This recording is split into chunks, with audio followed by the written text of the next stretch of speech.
जय श्री कृष्ण। भगवान कृष्ण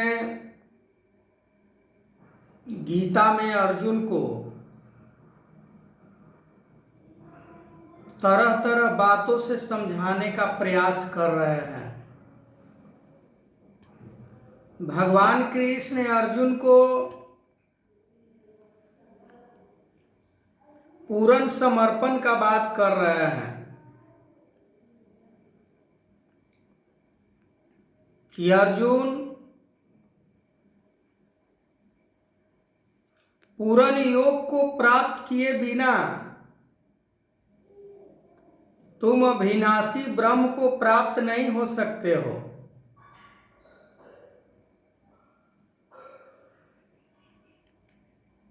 इंसान के मन के अंदर इच्छाएं हर बार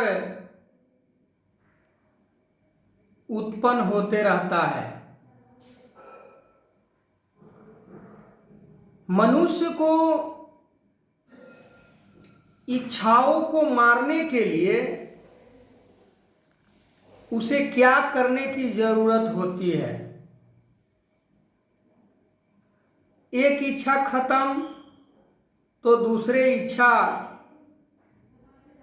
मन में ऑटोमेटिक तैयार हो जाता है। जैसे आज मैंने गाड़ी खरीद लिया, कल फिर बंगले का इच्छा, कल बंगला यदि हो जाता है तो परसों किसी अच्छे नौकरी का इच्छा। इसीलिए अर्जुन को बार बार ये कह रहे हैं भगवान कृष्ण कि तुम सभी इच्छाओं को त्याग कर दो, अपने मन से सभी कामनाओं को निकाल दो, तब ही जाकर तुम युद्ध कर पाओगे। और जो युद्ध करने से फल प्राप्त होना है वही यश रूपी फल को प्राप्त तुम्हें होगा।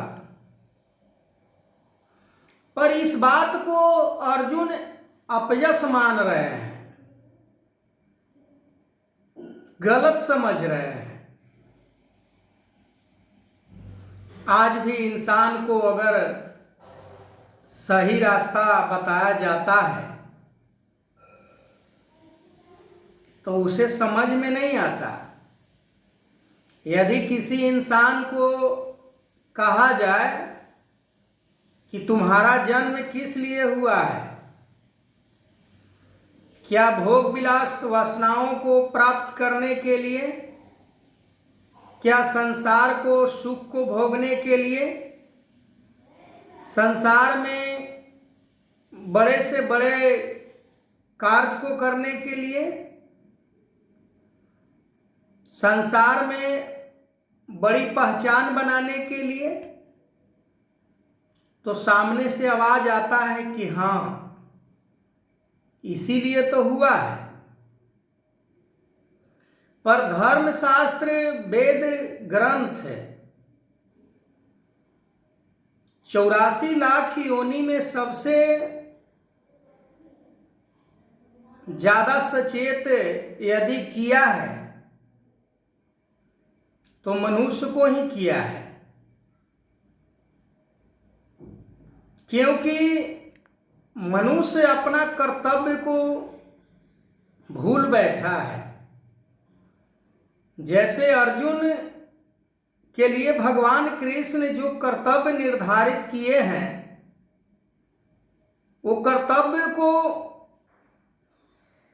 वो करना नहीं चाह रहे हैं, उस कर्तव्य को निभाना नहीं चाह रहे हैं। जो कि वो कर्तव्य को करने में उनकी भला है। अर्जुन को उसमें भला छुपा हुआ है। इंसान उसी प्रकार कहता है कि मेरा जन्म इसीलिए हुआ है, पर उसके सामने कहा जाए कि धर्मशास्त्र वेद ग्रंथ इसलिए नहीं कह रहे हैं। हाँ, कर्म करने के लिए किसी को मना नहीं किया गया है, पर कौन सा कर्म? वो कर्म करने के लिए इंसान को कहा गया कि जिससे किसी दूसरे का भला हो, किसी दूसरे को उससे सुकून मिले।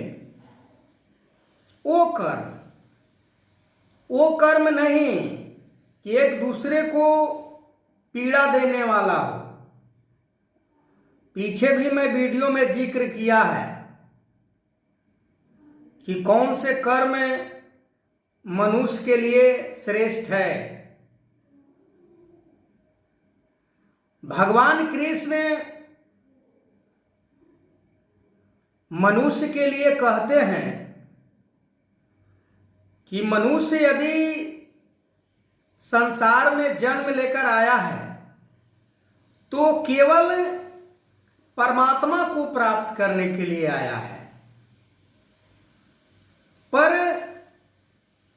परमात्मा को प्राप्त करने में वो अपना योगदान नहीं देता है। वो भूल ही जाता है कि हमें परमात्मा को ही प्राप्त करना है। और यदि परमात्मा को प्राप्त करने का तरीका ढंग वो अपनाया भी है तो गलत ढंग अपनाया है, गलत तरीका अपनाया है, जिससे परमात्मा को प्राप्त करना असंभव तो क्या सोचा भी नहीं जा सकता है। जो कर्म किया जा रहा है इंसान के द्वारा, संसार का सुख उसे प्राप्त हो सकता है, संसार के वैभव उसे प्राप्त हो सकता है, संसार का मान सम्मान उसे प्राप्त हो सकता है, पर परमात्मा को प्राप्त करने का जो सुख होता है, जो सुकून होता है, जो परमात्मा को प्राप्त किया है उसी को उसके बारे में पता होता है। आज इंसान का इतना बड़ा दुश्मन बना हुआ है कि जिसका कोई हिसाब नहीं है। एक दूसरे से दूसरा इंसान श्रेष्ठ बनना चाह रहा है, पर श्रेष्ठता का उसे गुण पता नहीं है कि किस कारण मनुष्य श्रेष्ठ कहा जाता है। भोग भोजन भय निंद्रा नर पशु एक समान, ज्ञान अधिक एक नरन में ज्ञान बिन पशु जान। कि परम ज्ञान, जो जीवन को कल्याण करने वाला ज्ञान, वो इंसान के अंदर नहीं है, तो पशु और पक्षी से उसका अधिक महत्व नहीं है। पर वो अपने चतुराई चालाकी ताकत बल धन वैभव के कारण वो अपने आप को इतना गुरूर में फूला होता है कि जैसे उसे दुनियावी इन चीजों से पार उतारा होना है। संसार के पदार्थ तो राजा सिकंदर बादशाह के पास भी था, पर जाते समय उसका हाथ क्या लगा? खाली हाथ। वो अपने मंत्रियों को कहा मरने से पहले कि जब मैं मर जाऊंगा तो मेरा हाथ कफन से बाहर कर देना, ताकि दुनिया के प्रत्येक प्राणी देख ले, समझ ले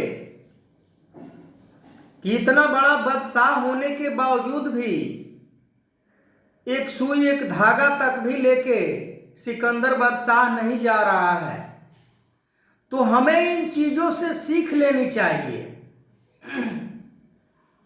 कि जिसके कारण हमारे मन के अंदर गुरूरता होती है, वो गुरूरता को खत्म करके हम वास्तविक स्वरूप में स्थिर होकर परमात्मा को प्राप्त करने में अपना समय लगाएं, अपना योगदान दें।